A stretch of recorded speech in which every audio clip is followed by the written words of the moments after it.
The judge said, the mind is a wonderful thing, and it occurred to me, yes, everybody should have one.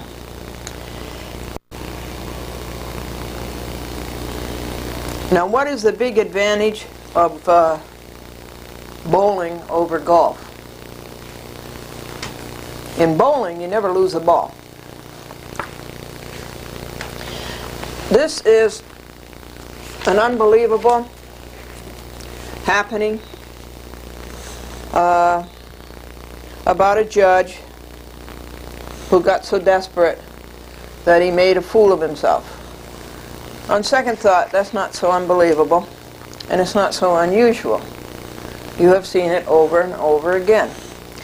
The nominee for the Corrupt Judge of the Week is Charles L. Bryant, and he's a repeater. He's been the Corrupt Judge of the Week several times. This case is Glendora versus Cablevision. And Cablevision took Glendora's program off of TV because she was exposing the county executive of Nassau, Thomas Galata, and the Commissioner of Consumer Affairs,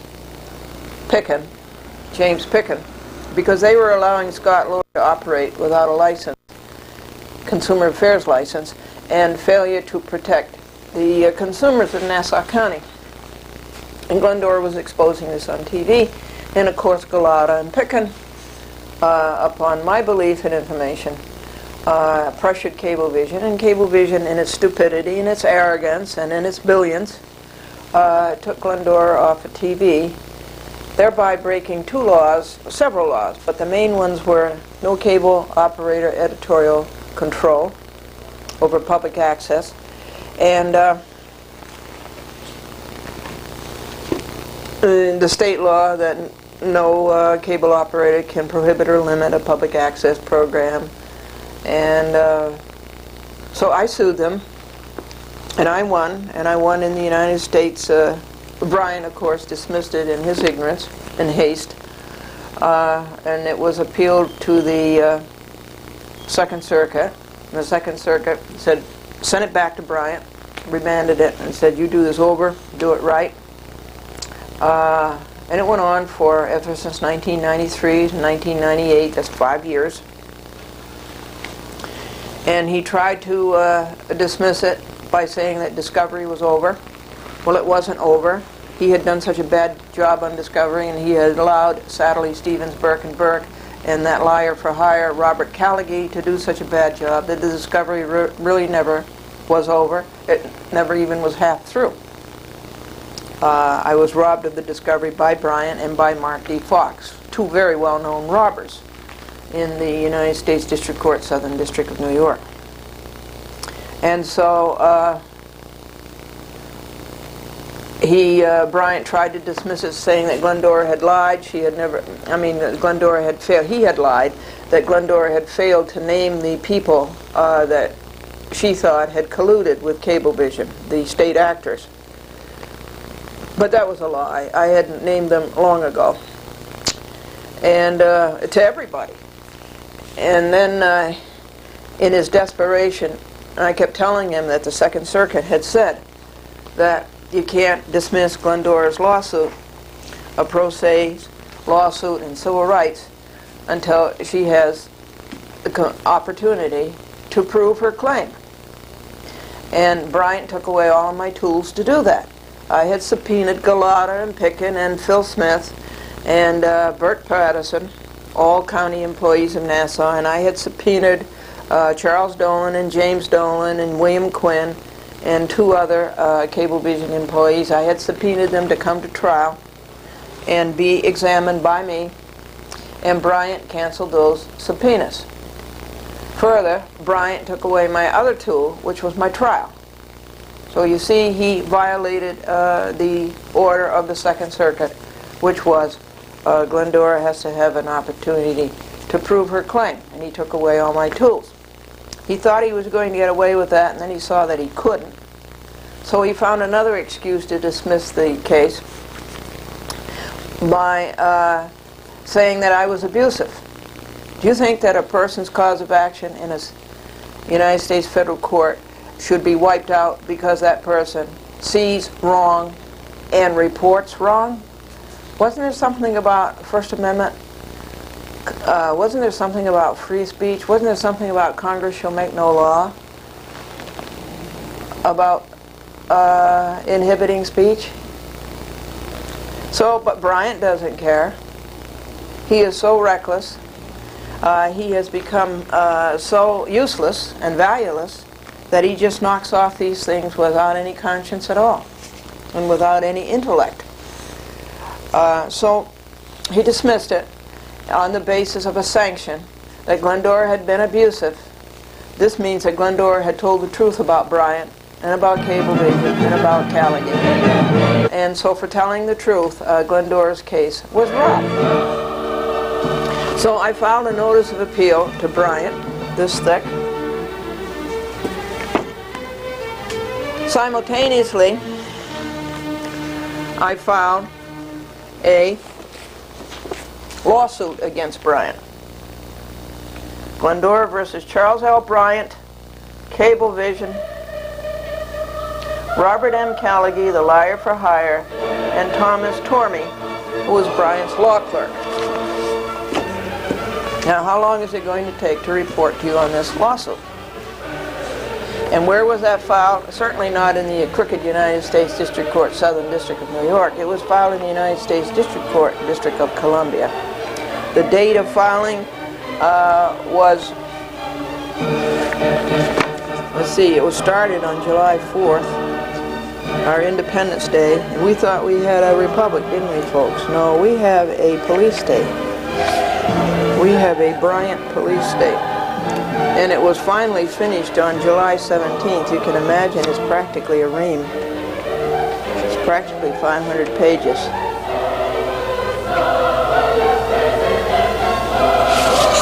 And it is in 4 parts. The first part is the complaint.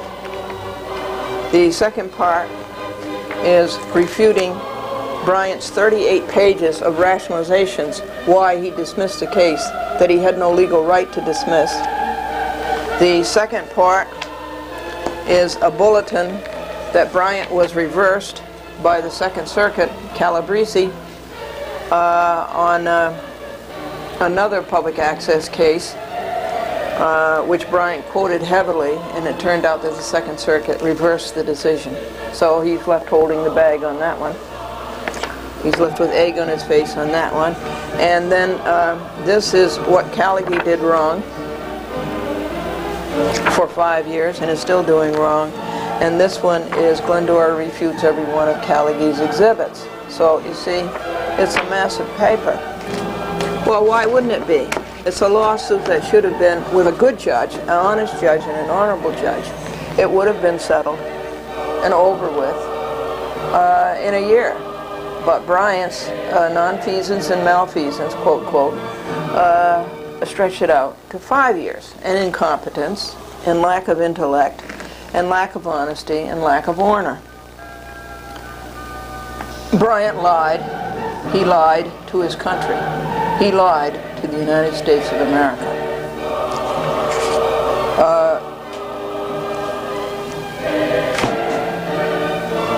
There's a law, Title 28, 372C, 1, 2, that if a judge is unable to discharge all of his duties of office by reason of mental or physical disability, well, this is the case that we have here with Bryant.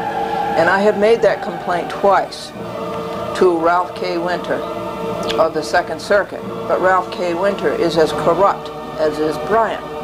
And so you have this incest.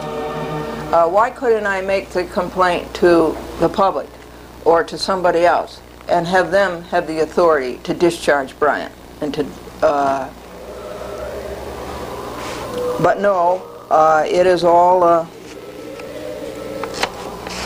a sham, and it's all a hoax. Now, it will be several weeks that Bryant will be the corrupt judge of the week, and that's too bad because we have other corrupt judges of the week in line. We have a whole host of them in the Second Circuit, along with crooked crooked clerk Robert Rodriguez.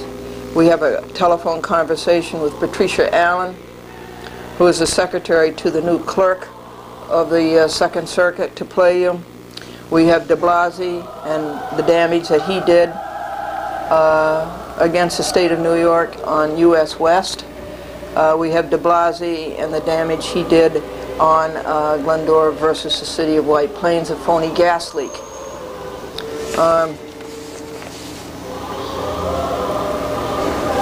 I want you to join my club. Sue judges when they violate your civil rights. Sue judges when they violate your civil rights. I bet it has happened to you.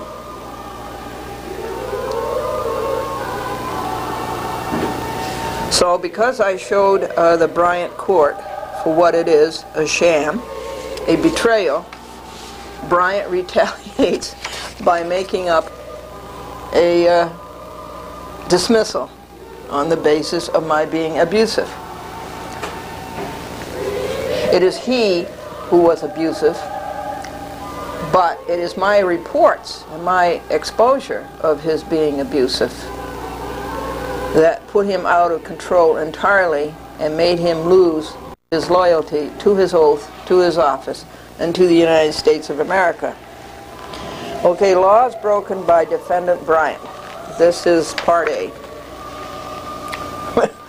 And there must be quite a few laws, because part A goes all the way up to something like, just a second, folks.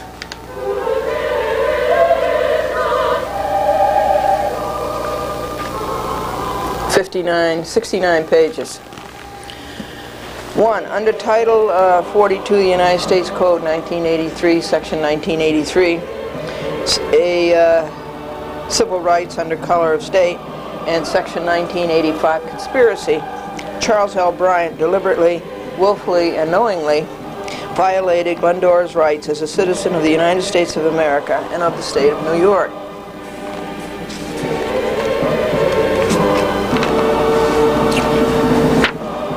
Can a United States District Judge be sued under Title 42 of the United States Code, Section 1983?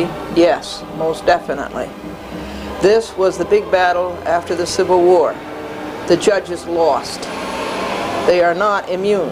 Anybody who violates civil rights under color of state can be sued.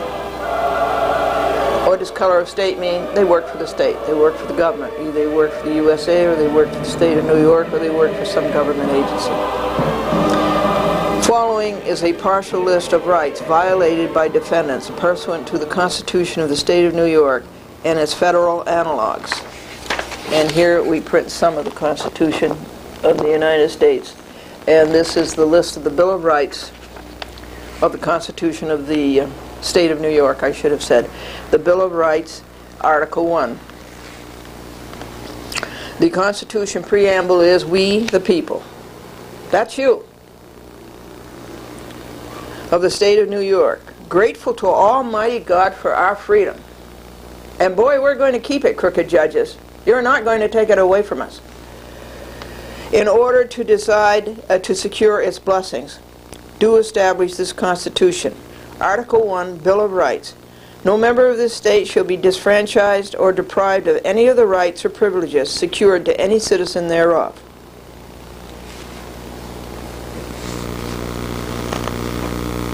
That's what Bryant did. Trial by jury in all cases in which it has heretofore been guaranteed by constitutional provision shall remain inviolate forever. Bryant violated that. That is Section 2. Bill of Rights, Constitution of the State of New York.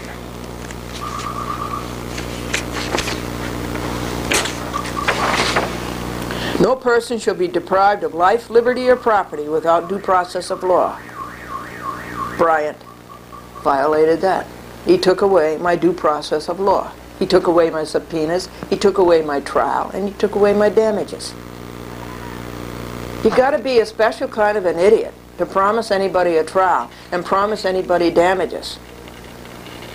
But it is not only idiocy, it's the PAC money.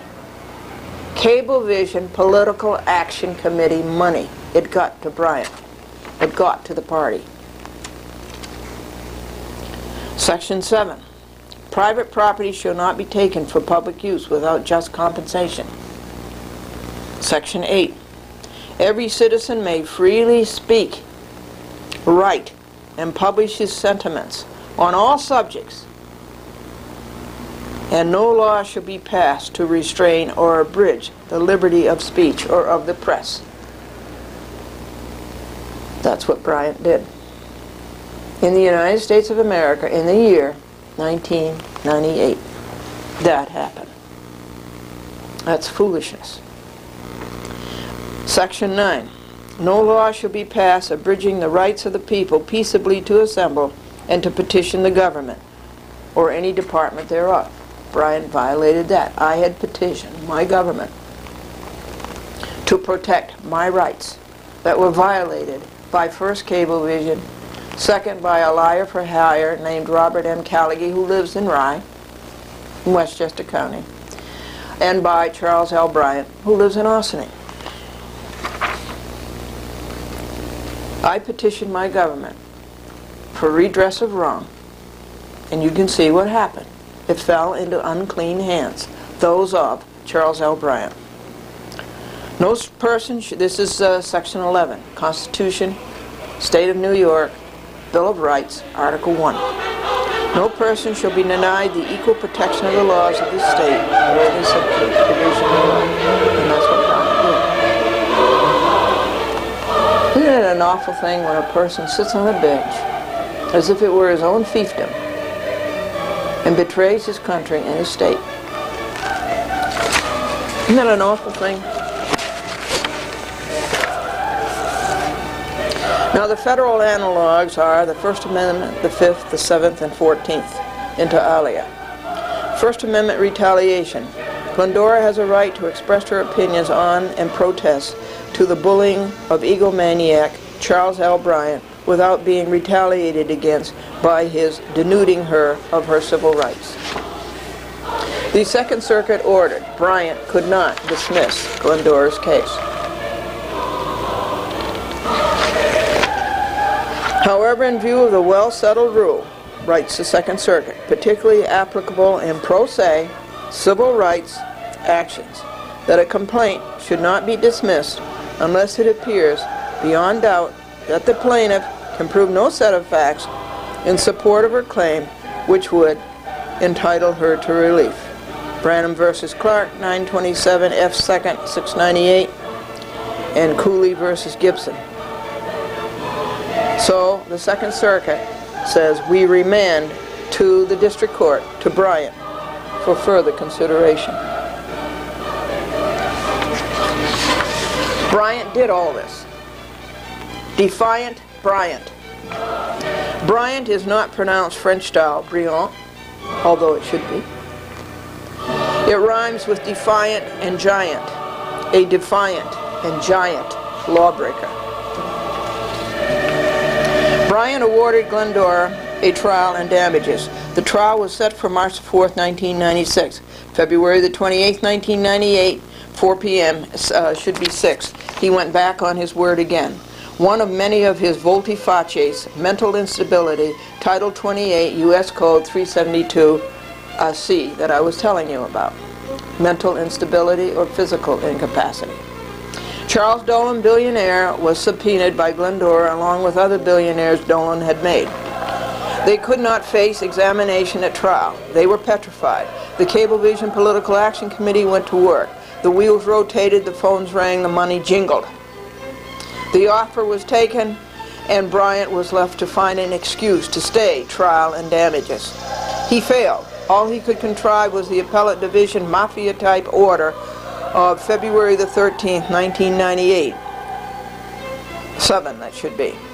It leaked like a sieve, but in desperation it was all he could muster, and the commitment for the Dolan money had been made. His bombast of February the 28th, 1996, when he robbed Glendora of trial and damages, is pathetic. See the February 28, 1996 minutes and Glendora's 80-page scrutiny of Bryant floundering. I took 80 pages to list the lies that Bryant had promulgated on that February 28, 1996 afternoon, robbing Glendora of her trial and damages. It is embarrassing to the United States of America and evokes chills. And Clinton is in China this very week, talking to them about human rights. Glendora appealed. Bryant made Glendora go back to Silverman in New York Supreme Court, County of Westchester. It was Silverman who put Glendora back on the TV. Silverman said that plaintiff has a statutory right to be on TV and she must be returned to TV. That is the power of public access, and don't ever forget it.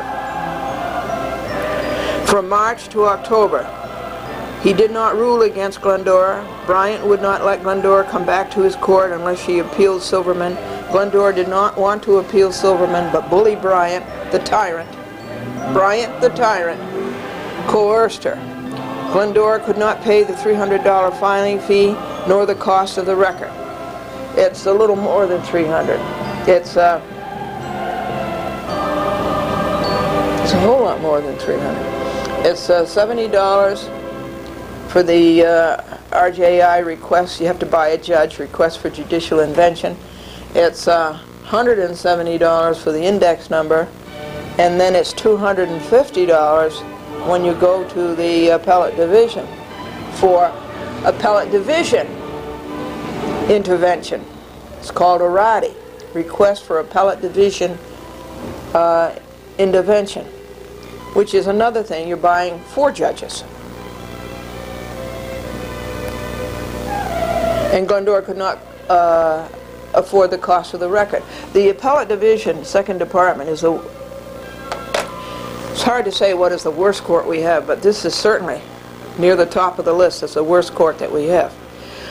They make you reproduce the record. Every other court sends a record from the lower court to the appellate court, but not the stupid appellate division. Second department, Supreme Court of the State of New York, 45 Monroe Place in Brooklyn. So I couldn't pay that.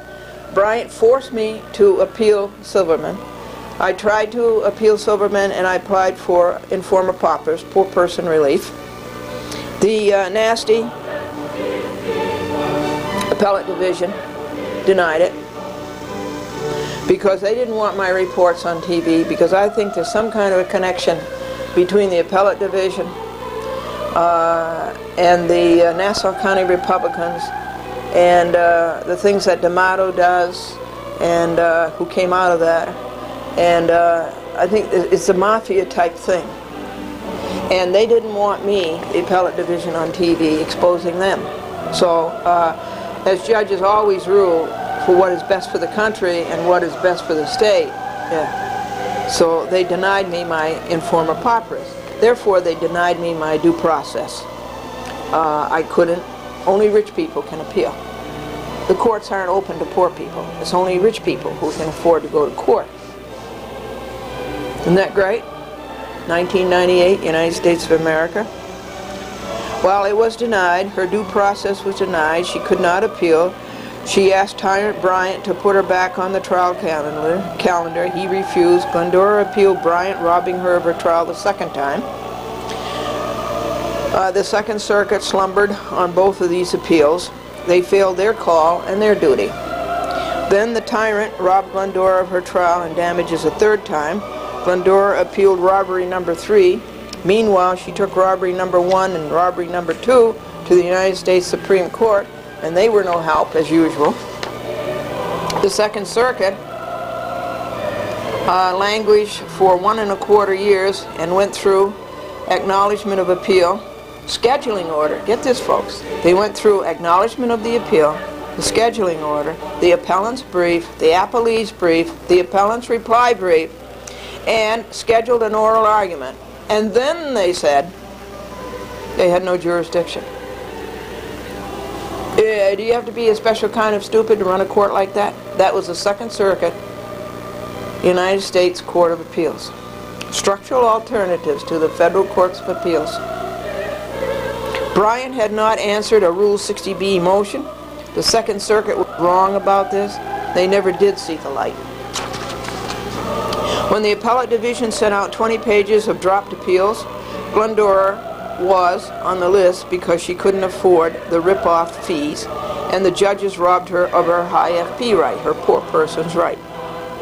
Bryant jumped on this as prey for a dismissal. Glendora said, "You can't dismiss because you're always said you don't have jurisdiction while the case is in the United States Court of Appeals." He asked for proof. All he had to do was have a law clerk look at the computer. So Glendora won on that round. In October 1995, Glendora said, "Judge Bryant, you can't dismiss my case." And Judge Bryant said, "I'm not going to dismiss your case." Another Bryant lie.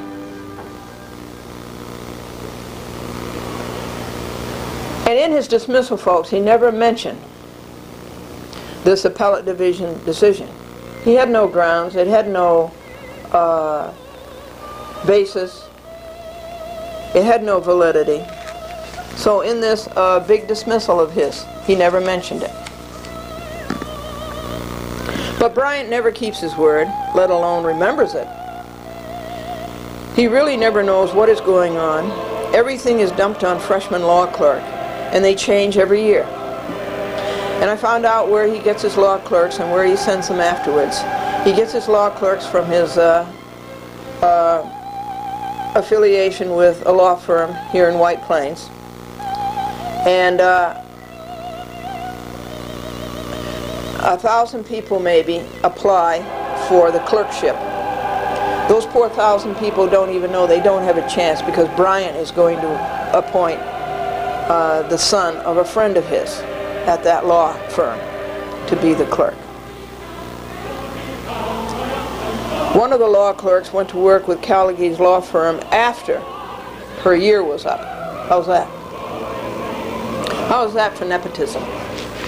So in error, the Second Circuit put a stay on the appeal to let Bryant rule on the Rule 60B motion, a motion made for one of the other appeals, not for this one, the third one.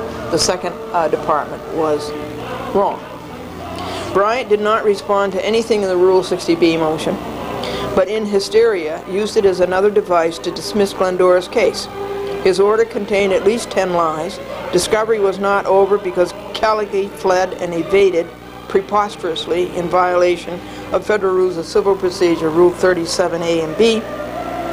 Indeed, all of them, Rule 26 to Rule 37, those were all the discovery rules. Bryant let him go by, let him get by with it, as always.